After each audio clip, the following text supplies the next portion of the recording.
새정치민주연합 도종환 위원입니다. 어제 대학로 마로니에 공원에서는 연극배우 김운하 씨의 노제가 있었습니다. 사진에서 보시는 것처럼 몸 하나 간신히 늘 수 있는 작은 침대와 책상이 전부인 고시원 방에서 연극배우 김운하 씨는 숨진 지 5일 만에 발견되었습니다. 그가 떠난 낡고 오래된 고시원 건물 벽에는 줄을 타고 올라가던 덩굴 식물이 말라 죽어 있었고, 시멘트 바닥 사이로 꽃을 피우지 못한 채송화 한 줄기가 애처롭게 몸을 비틀고 있었습니다. 동료 연구인들과 지인들은 대학로 마로니에 공원에서 노제를 지내며 아프고 슬픈 추모의 마음을 가슴에 새겼습니다.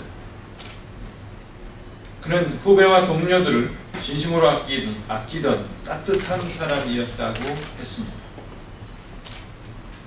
추모사에서 한 후배가 이렇게 말했습니다. 나 살기 바빠 술 한잔 약속시키지 못한 이 동생이 너무 부끄럽고 미안해 형. 그곳에서는 좌절하지도 힘들어하지도 마. 우리 앞에서, 관객 앞에서 그랬던 것처럼 늘 밝게 웃길 바랄게. 형은 멋진 진짜 배우였어. 잘 가 형. 후배들은 그렇게 그를 추모하고 있었습니다. 32살의 시나리오 작가인 최고은 씨가 굶주림으로 사망한 것이 계기가 되어 제정된 예술인 복지법이 시행되기 시작한 것은 2012년 11월이었습니다.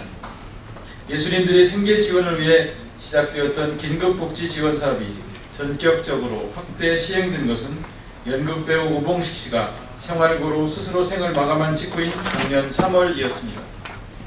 예술인 복지라는 법적 근거와 정책은 이렇게 젊은 예술가들이 가난과 외로움으로 인한 죽음 뒤에야 떠밀리듯 하나 둘 급하게 만들어졌습니다. 법은 태생적 한계를 지니고 있었고 예산 확보는 매번 쉽지 않았으며 정책은 표류하기 일쑤였습니다.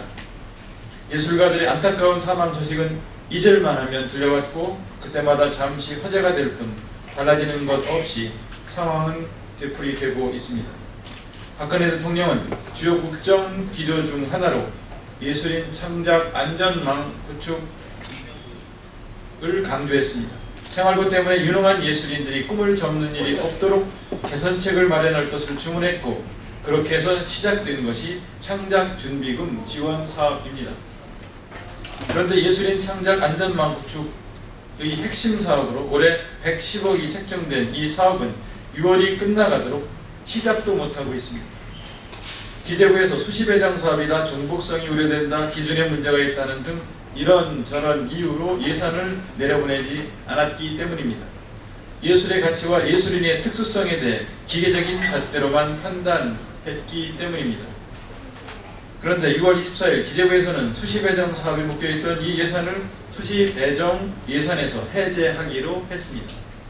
국회에서 이미 통과된 예산을 6개월 가까이 집행하지 않고 있다가 한 젊은 예술가의 죽음이 연일 화제가 되고 정부의 책임 문제가 제기되기 시작하니 그때서야 예산을 집행하기로 결정한 것입니다. 이런 기재부의 기만적인 행정 처리에 책임을 묻지 않을 수 없습니다. 예술인 복지 지원 사업이 지원을 받기 위해서는 예술인 활동 증명을 해야 합니다.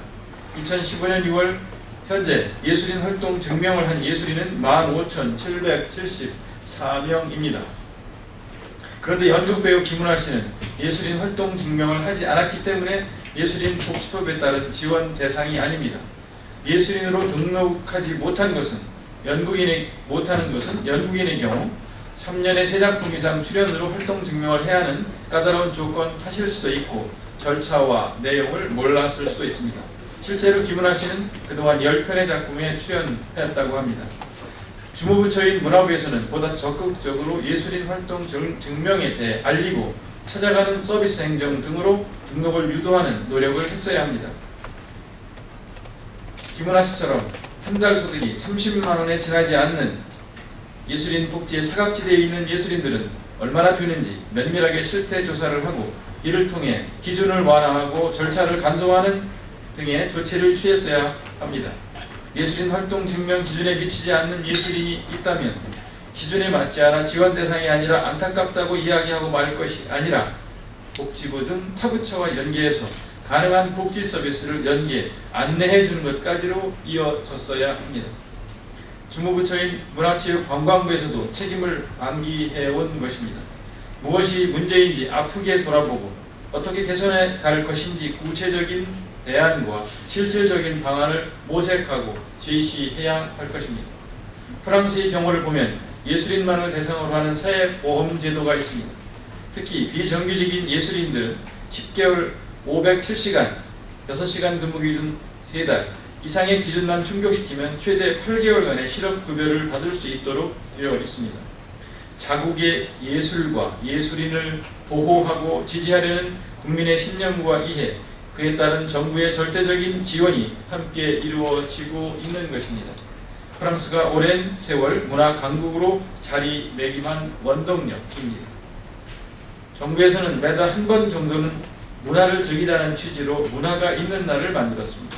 그러나 국민의 문화 향유도 결국 문화예술인들이 창조활동과 문화 콘텐츠가 있어야 가능한 것이지 않겠습니까? 예술인 복지라는 것이 예술인들에 대한 혜택이 아니라 예술인들이 창조하는 활동을 향유하기 위한 투자로 보는 우리의 인식 변화가 있어야 합니다. 있으나 마나한 법, 예술인의 삶과 현실을 외면하고 사각지대를 살피지 못하는 정책에 머물러 있어서는 안 됩니다. 현 예술인 복지 제도에 대해 전면적으로 재검토하고 제도적 개선이 필요한 부분에 대해 조속하게 논의가 이루어져야 합니다. 그렇지 않다면 가난과 외로움으로 인한 예술인들의 안타까운 죽음은 앞으로도 반복될 것입니다. 아무리 문화융성을 강조한다 해도 결국 헛말에 그치고 말 것입니다. 어제 노제에서는 그가 좋아했던 찔레꽃이라는 노래가 은은하게 퍼지고 있었습니다. 슬프게 퍼지고 있었습니다. 찔레꽃처럼 살았던 그, 찔레꽃처럼 울고 슬퍼하다 그렇게 간 연극 배우 김은하 씨의 명곡을 빕니다.